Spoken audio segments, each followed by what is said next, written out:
कहीं लगता था कि चंद्रमा में यहाँ से लोगों को ले जाएगा क्या? वहां जब तक आदिवासी को 50% शेयरदारी नहीं रखा जाएगा, जमीन नहीं मिलेगी। इस राज्य का आज तक क्या दुर्गति है, सभी के सभी आदिवासी ही मुख्यमंत्री बने और करीब करीब मंत्री भी आदिवासी ही बने। इस राज्य का आज तक क्या दुर्गति है, 23 साल और 23 सालों में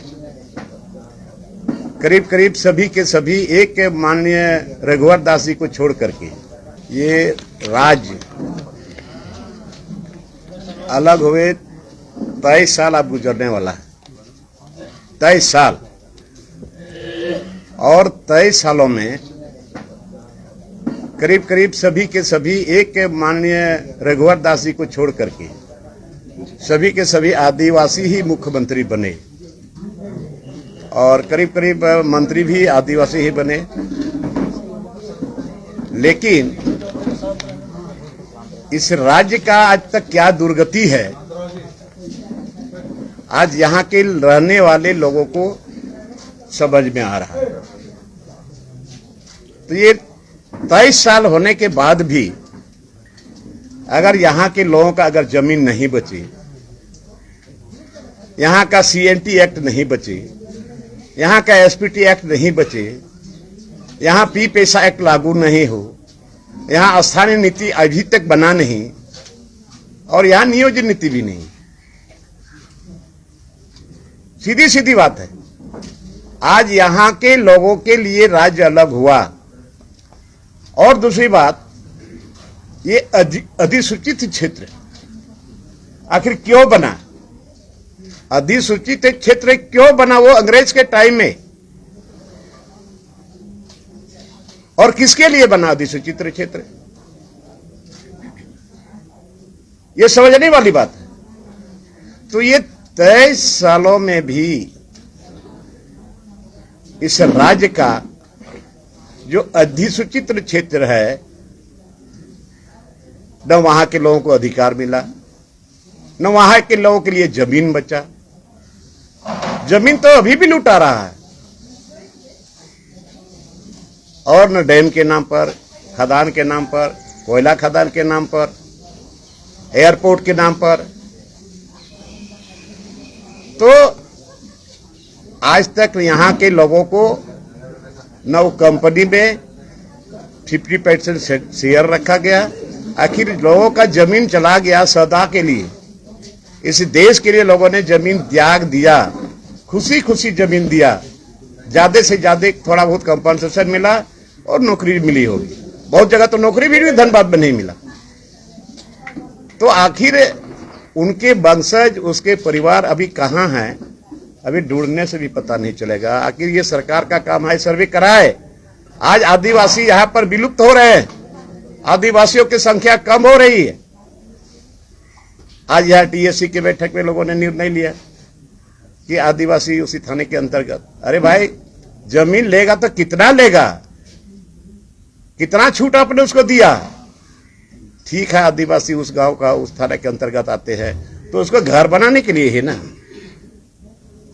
5 डिस्ट्रिक्ट 10 डिस्ट्रिक्ट, ज्यादा से ज्यादा 15 डिस्ट्रिक्ट। लेकिन ये तो एकदम खुलम खुला दे दिया कि वहां जमीन आदिवासी का जमीन खरीदेगा। तो ये घाटानुसार पर हम ज्यादा नहीं जाते हैं, बट हम ये जानना चाहते हैं कि ये अधिसूचित क्षेत्र क्यों बना? कोई इसको स्टडी किया? आज इस 23 साल के अंदर में इतने मुख्यमंत्री बने, आदिवासी मुख्यमंत्री, इसको स्टडी क्यों नहीं किया कि आज ये अधिसूचित क्षेत्र क्यों बना, किसके लिए बना? और अधिसूचित क्षेत्र को बचाने के लिए, वहां के लोगों को बचाने के लिए, जब SPT एक्ट है, CNT एक्ट है, फिर ये क्यों सख्ती से लागू नहीं हुआ? तो आज ये सरकार जो TSC में जो निर्णय लिया, एक तरह से हम कहेंगे आईवास है, और इस पर सुधार होना चाहिए कि अगर किया है तो आदिवासी टू आदिवासी में उस तरह के अंतर्गत में 5 डिस्ट्रिक्ट 10 डिस्ट्रिक्ट 15 डिस्ट्रिक्ट से ज्यादा उसको नहीं खरीदना है, और दूसरे जगह और नहीं तो फिर वही और जगह भी जमीन खरीदना शुरू कर देगा। और ये सरकार को शर्म होनी चाहिए कि आज तक एक आदिवासी जो आप पर विश्वास जताया था कि आप यहाँ पर अधिसूचित क्षेत्र को भी आपने पहचानने का काम नहीं किया, और अधिसूचित क्षेत्र में जो एक्ट है उसको लागू करने का भी काम इस सरकार ने भी नहीं किया। आज हम इस बात को उठा रहे हैं। सदन के अंदर में भी उठाते हैं, सदन के बाहर भी उठाते हैं, लेकिन कोई असर नहीं हो रहा है। और इसीलिए हमने लोगों को जगाने का काम अब हम शुरू कर दिए हैं और आने वाले समय में इस सरकार को बहुत बड़ा खामियाजा भुगतना पड़ेगा। दादा, लोगों को जगाने के लिए क्या तैयार नहीं है? तैयार हो ही रहा है। लोग जाग रहे हैं, जग रहे हैं तो आंदोलन तो तैयार होना ही है। जल जंगल जमीन की लड़ाई लड़ने वाला झारखंड मुक्ति मोर्चा माननीय गुरुजी के द्वारा ये राज अलग हुआ भी, और बेस था जल जंगल जमीन की लड़ाई, लेकिन ये तो डाइवर्ट हो गया। अब बताइए, यही है मनसर माननीय मुख्यमंत्री बोलने वाला कि स्मार्ट विलेज बनाएंगे आदिवासी की जमीन पर। अभी आदिवासी की जमीन पर स्मार्ट सिटी बन रहा है। क्या कौन लोग रहेंगे? यहां के लोग रहेंगे? नहीं, कॉरपोरेट घराने के लोग रहेंगे। तो ये सरकार कॉरपोरेट के साथ है, इसका मतलब आप गरीब के साथ नहीं है, झारखंडियों के साथ नहीं है। तो इसलिए हम बार बार इस बात को बोलते हैं और इन्होंने आज तक इसको संज्ञान में नहीं लिया। और अब समय भी नहीं है, समय भी नहीं है। आज तक वैकेंसी नहीं निकाला। मैं बता रहा हूं कि 3.5 लाख से ज्यादा वैकेंसी हर डिपार्टमेंट में पड़ा हुआ है।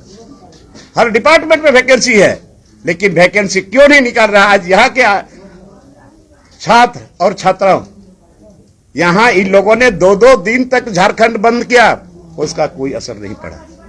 आखिर लोग जनतांत्रिक तरीके से लोग लड़ाई लड़ रहे हैं, लेकिन फिर भी सरकार चुपचाप बैठी हुई है।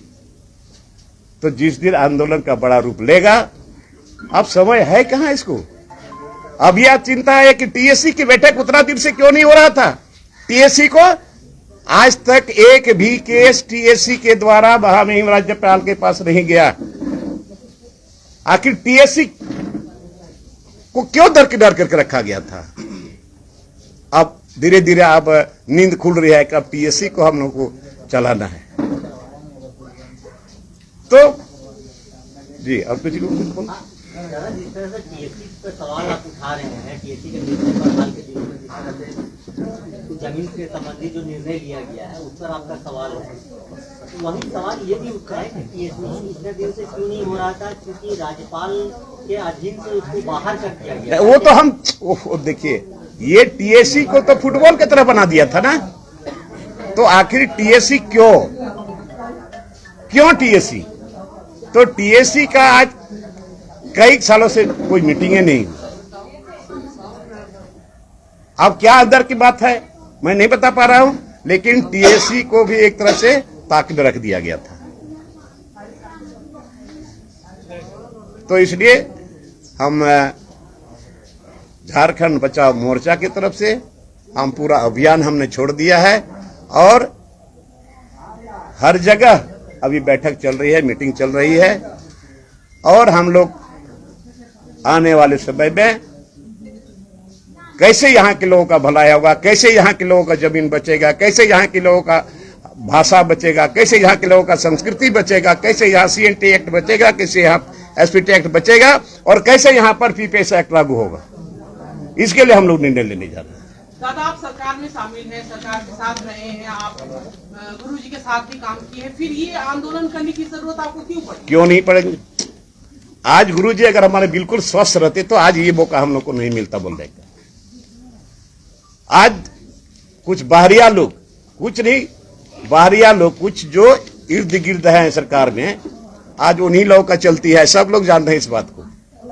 आज गुरुजी होते उन लोगों का चलते नहीं चलता।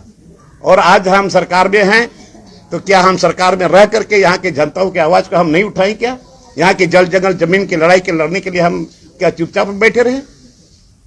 ऐसा नहीं होगा। दादा, आप आदिवासी जमीन बचाने की बात कर रहे हैं, लेकिन आपके ही सत्ता पक्ष के एक विधायक पर सरकारी जमीन कब्जा करने का आरोप लगा है। बड़का तो जांच हो ना, ये तो सरकार का काम है ना, लॉबिंग हमारे का काम नहीं है। जांच हो तो सरकार को जांच करनी चाहिए, सरकार को सर्वे कराना चाहिए। यहाँ के आदिवासी, यहाँ के ट्राइबल जिसके जमीन पर कोयला है, अबरक है, तांबा है, यूरेनियम है, तो आज जितने लोग उजड़ गए हैं, कहाँ चले गए हैं, कहाँ हेरा गया है, कौन उसको खोजेगा, है कि नहीं है, और किस स्थिति परिस्थिति में है, किसको कंपनसेशन मिला, किसको नौकरी नहीं मिली। और हम तो चाहते हैं कि अब मेरा ये आंदोलन चलेगा, जहां जहां भी कोल माइंस, जहां भी किसी तरह का खदान चलेगा, चाहे किसी भी तरह का हो, सरकारी हो गैर सरकारी हो, तो वहां जब तक आदिवासी को 50% शेयरदारी नहीं रखा जाएगा, जमीन नहीं मिलेगा। दादा, सरकार के मंत्रियों का कहना है कि थाना क्षेत्र का बाध्यता हटने से विकास की गति को तेजी मिलेगी। कौन सी गति मिलेगा यार? आदिवासी बचेगा, गति विकास कौन चीज के लिए करिएगा विकास? आदिवासी ही नहीं रहेगा, किसके लिए है विकास? ये राज्य किसके लिए अलग हुआ है? यहाँ के आदिवासी मूलवासियों के लिए। ये तो पटरी से बाहर जा रहा है, पता नहीं किस टाइप का विकास करेगा। कहीं लगता था कि चंद्रमा में यहाँ से लोगों को ले जाएगा क्या?